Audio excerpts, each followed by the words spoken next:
शुरू आज का काम प्रभु। सुबह सवेरे लेकर तेरा नाम प्रभु, करते हैं हम शुरू आज का काम प्रभु। शुद्ध भाव से तेरा ध्यान लगाए हम, विद्या का वरदान तुम्हीं से पाए हम। शुद्ध भाव से तेरा ध्यान लगाए हम, विद्या का वरदान तुम्हीं से पाए हम। विद्या का वरदान तुम्हीं से पाए हम। तुम्हीं से है आगाज तुम्हीं अंजाम प्रभु, करते हैं हम शुरू आज का काम प्रभु।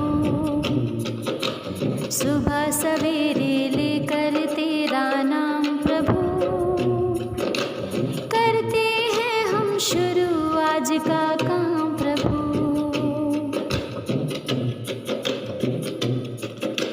गुरुओं का सत्कार कभी ना भूले हम, इतना बने महान गगन को छू ले हम। गुरुओं का सत्कार कभी ना भूले हम, इतना बने महान गगन को छू ले हम।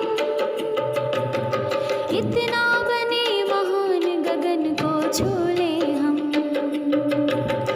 तुम्हीं से है हर सुबह तुम्हीं से शाम प्रभु, करते हैं हम शुरू आज का काम प्रभु। सुबह सवेरे लेकर तेरा नाम प्रभु, करते हैं हम शुरू आज का काम प्रभु। सुबह सवेरे लेकर तेरा नाम प्रभु, करते हैं हम शुरू आज का काम प्रभु। करते हैं हम शुरू आज का काम प्रभु। करते हैं हम शुरू आज का काम प्रभु। करते हैं हम शुरू आज का काम प्रभु। नमस्कार। आज का विचार, थॉट ऑफ द डे। कष्ट सहने पर ही अनुभव होता है और दर्द हो तभी हम सीख पाते हैं। We get experience from suffering and if it pain then only we learn। अर्थात हर व्यक्ति में कोई ना कोई प्रतिभा अवश्य होती है। उस प्रतिभा को निखारने के लिए हमें कष्ट का जोखिम तो लेना ही पड़ता है और जो ये कष्ट उठाता है उसे स्वतः ही अनुभव होता है। अनुभव अपने साथ सुख तथा दर्द दोनों लाता है, परंतु जब दर्द हो तभी हम सीख पाते हैं। तभी तो कहा गया है कि गलती करने का सीधा सा मतलब है कि आप तेजी से सीख रहे हैं। धन्यवाद। Good morning. Today's word is pandemic. इसकी स्पेलिंग है PENDEMIC,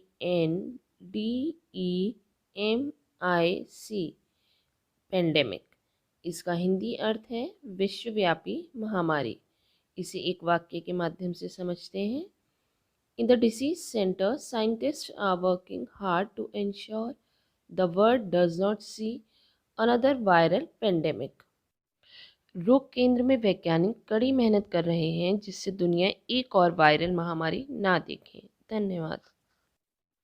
गुड मॉर्निंग। अब है पहेली का समय। चलिए मेरी पहेली का सोच कर जवाब दीजिएगा। कोर्ट कचहरी या थाना हो, हर जगह लोग मुझे खाते हैं। दिखता हूँ ना मैं फलता हूँ, फिर भी मुझसे काम चलाते हैं। चलिए सोचिए, ऐसी कौन सी चीज़ है जिसे कोर्ट कचहरी या थाने में ही खाया जाता है लेकिन वो दिखाई भी नहीं देता। सोचिए। इसका जवाब है कसम, जिसे लोग कोर्ट कचहरी या थाने में ही खाते हैं लेकिन वो दिखती नहीं है। Thank you. नमस्कार। History of the day. 1950 में आज ही भारत रत्न से अलंकृत और स्वतंत्र भारत के प्रथम उप प्रधानमंत्री तथा लौह पुरुष सरदार वल्लभ भाई पटेल का निधन हुआ। 1953 में आज ही भारत की एस विजयलक्ष्मी पंडित संयुक्त राष्ट्र महासभा के 8वें सत्र की महिला अध्यक्ष चुनी गई। धन्यवाद। नमस्कार। मिशन अभ्युदय प्रार्थना सभा के अंतर्गत स्पेशल ऑफ द डे में संयुक्त राष्ट्र महासभा, यूनाइटेड नेशंस जनरल असेंबली संयुक्त राष्ट्र से संबंधित सर्वांगीण संस्था है। इस संस्था में संयुक्त राष्ट्र के समस्त सदस्य राष्ट्रों का समान प्रतिनिधित्व है। संयुक्त राष्ट्र के घोषणा पत्र के अंतर्गत आने वाले समस्त विषयों पर तथा संयुक्त राष्ट्र के विभिन्न अंगों की कार्य परिधि में आने वाले प्रश्नों पर महासभा विचार करती है। महासभा के प्रत्येक अधिवेशन के 3 महीने पहले सभा का अध्यक्ष चुना जाता है। धन्यवाद। नमस्कार प्यारे बच्चों, आज की ऑनलाइन क्विज में आप सबका बहुत बहुत स्वागत है। मैं आपसे पूछूंगी कुछ क्वेश्चंस, आप देंगे उनके सही आंसर्स और मैं दूंगी आपको आज के फुल मार्क्स। तो चलिए बढ़ते हैं अपने पहले प्रश्न की ओर। हॉकी का जादूगर किस खिलाड़ी को कहा जाता है? आपने उत्तर सोच लिया। मेजर ध्यान सिंह जी को हॉकी का जादूगर कहा जाता है। दूसरे प्रश्न की ओर बढ़ते हैं। फ्लाइंग सिख नाम से हम कौन से खिलाड़ी को जानते हैं? मिल्खा सिंह को हम फ्लाइंग सिख के नाम से जानते हैं। आइए अगले प्रश्न की ओर। द बॉल के नाम से किस भारतीय क्रिकेटर को जाना जाता है? तो आइए इसका आंसर जान लें। द बॉल के नाम से हम राहुल द्रविड़ को जानते हैं। और किस भारतीय क्रिकेटर को मास्टर ब्लास्टर कहा जाता है? इससे तो आप अछूते नहीं हैं। यह है हमारी आन बान शान सचिन तेंदुलकर। तो आज की प्रश्नोत्तरी आपको बहुत अच्छी लगी होगी। इसी के साथ धन्यवाद। अगले प्रश्नोत्तरी में आपसे फिर मुलाकात होगी। नमस्कार। बाल गीत। एक भारत। एक रहा है भारत सब दिन सदा रहेगा एक, युगों युगों से रहे हैं इसमें भाषा भाव अनेक, आस्था और विश्वास अनेकों होते हैं मानव के, लेकिन मानवता मानव की रही सदा ही नेक। यह कविता कमला प्रसाद चौरसिया जी ने लिखी है। धन्यवाद। सुप्रभात। और अब आज की कहानी। आज की कहानी है 2 शब्द। एक प्रसिद्ध गुरु अपने मठ में शिक्षा दिया करते थे। उनका मानना था कि सच्चा ज्ञान मौन रहकर ही आ सकता है और इसीलिए मठ में मौन रहने का नियम था।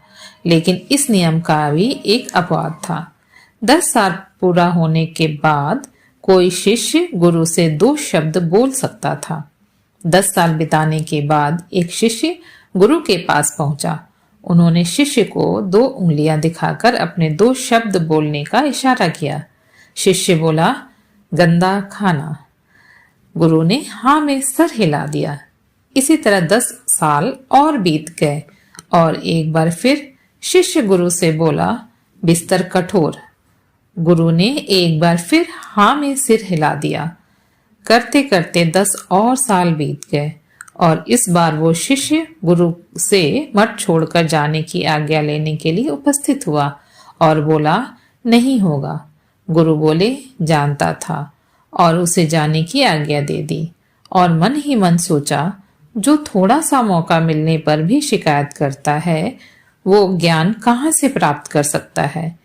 इसी तरह बहुत से लोग अपना जीवन शिकायत करने में ही बिता देते हैं और उस शिष्य की तरह अपने लक्ष्य से चूक जाते हैं। हमें शिकायत करने की जगह चीजों को सही करने की दिशा में काम करना चाहिए और हमें खुद वो बदलाव बनना चाहिए जो हम दुनिया में देखना चाहते हैं। धन्यवाद। सुप्रभात, मैं प्रेम वर्मा। आज मोटिवेट योरसेल्फ का विषय है शिक्षकों का वर्गीकरण। आज हम बेसिक शिक्षा विभाग में कार्यरत 2 कैटेगरी के शिक्षकों की बात करेंगे। पहले तो वह शिक्षक जो बस एक सरकारी नौकरी या जीविका के उद्देश्य से बेसिक शिक्षा विभाग में आए, क्योंकि देश में सरकारी नौकरियां कम हैं, जिन्हें बेसिक में कमियां ही कमियां दिखती हैं, लेकिन वह उन कमियों को दूर करने में दिलचस्पी नहीं लेते। अंत में वह जो ना कमियां देखते हैं ना अच्छाई, बस विभाग में है क्योंकि उन्हें नौकरी करनी है। एक लकीर बना रखी है, उसी लकीर पर चलते रहते हैं। घर से विद्यालय और विद्यालय से घर, कोई बड़े लक्ष्य नहीं, कोई नई सोच नहीं। अब बात करते हैं दूसरी कैटेगरी के शिक्षकों की, जो बेसिक शिक्षा के लिए आदर्श हैं। ये वह शिक्षक हैं जो विभाग में इसलिए आए क्योंकि उन्हें शिक्षक बनने की चाह थी। ये वह शिक्षक हैं जो अपने विद्यालय के शैक्षणिक और भौतिक परिवेश को उत्कृष्ट बनाने के लिए बेहद संजीदा रहते हैं। ये वह शिक्षक हैं जो यहाँ व्याप्त कमियों और समस्याओं को सिर्फ गिनाते नहीं, बल्कि उन्हें यहाँ कमियां और समस्याएं सुधार की गुंजाइश नजर आती हैं, जिन्हें दूर करने के लिए हमेशा बेचैन रहते हैं और स्वप्रेरित रहते हैं। निष्कर्ष, पहले प्रकार के शिक्षकों को अपने जीवन में आत्म संतुष्टि और सम्मान मिले न मिले, लेकिन दूसरे प्रकार के शिक्षक इस विभाग में और अपने समाज में बहुत तेजी से प्रतिष्ठा और सम्मान पाने के अधिकारी अवश्य बन जाते हैं। आप स्वयं को किस कैटेगरी में देखते हैं, इस पर मंथन अवश्य करें। धन्यवाद। आपका दिन शुभ हो। सभी साथियों को संजीव शर्मा का नमस्कार। आप देख रहे हैं प्रेरणा सूची में दर्शाए गए लर्निंग आउटकम से जुड़ा हुआ कार्यक्रम, जिसमें प्रतिदिन हम किसी एक लर्निंग आउटकम के लिए गतिविधि के बारे में बात करते हैं। आज हम कक्षा 4 के हिंदी विषय के एलो कोड H415 यानी 415 के बारे में बात करने वाले हैं। इस लर्निंग आउटकम में लेखन से जुड़ा हुआ है और अपेक्षा रखी गई है कि छात्र यह समझ पाते हैं कि 4 या 5 वाक्यों से जुड़ा हुआ एक सार्थक वाक्यों की रचना हम कैसे कर पाते हैं। यहाँ दी गई गतिविधि एक उदाहरण मात्र है। शिक्षक अपनी शिक्षण योजनाओं के लिए ऐसी ही अन्य गतिविधियां कर सकते हैं। आइए देखते हैं आज की गतिविधि। साथियों, हमारा आज का लर्निंग आउटकम वाक्य रचना से जुड़ा हुआ है और वाक्य रचना करने के लिए अनुभव का शामिल होना बहुत ज़्यादा जरूरी है। अर्थात हमारी आज की गतिविधि छात्रों के अनुभव से जुड़ी हुई होगी। हम छात्रों से इस तरह से आरंभ कर सकते हैं कि बच्चों, आप लोगों ने मेला या नुमाइश या प्रदर्शनी देखने आप गए हैं, तो मेले में या प्रदर्शनी में ऐसा क्या था जो बहुत अच्छा लगा और ऐसा क्या जो आपको अच्छा नहीं लगा। अपनी कॉपी पर लिख लीजिए और जब तक आप लोग ये कॉपी पे लिख रहे हैं तो मैंने जो मेला देखा उसका एक छोटा सा अनुभव मैं आपको सुनाता हूँ। मैंने क्या क्या देखा और मुझे क्या क्या अच्छा लगा। साथियों, आप एक छोटा सा अनुभव छात्रों के साथ साझा करें और यदि संभव हो तो उस अनुभव को बोर्ड पर लिख भी दें। अब जब आप ये बोर्ड पर लिख रहे होंगे, अब छात्रों से कहें कि आप भी अपना अनुभव अपनी कॉपी पर लिखिए। जब छात्र लिख चुके हों तो छात्रों को अपने अनुभव को साझा करने के लिए प्रेरित करें। उन्हें वहां बुलाएं और सबके साथ अपना अनुभव को साझा करें, यानी खड़े होकर जोर से आवाज में सबके साथ बताएं कि उन्हें क्या और कैसे लगा। हो सकता है आरंभ में कुछ छात्र झिझक महसूस करें। ऐसे में तो है कि आप छात्रों को प्रेरित करें और पूरी गंभीरता के साथ उनका साथ दें। उनको भी लगे कि आप वास्तव में उनका अनुभव जानना चाहते हैं, समझना चाहते हैं।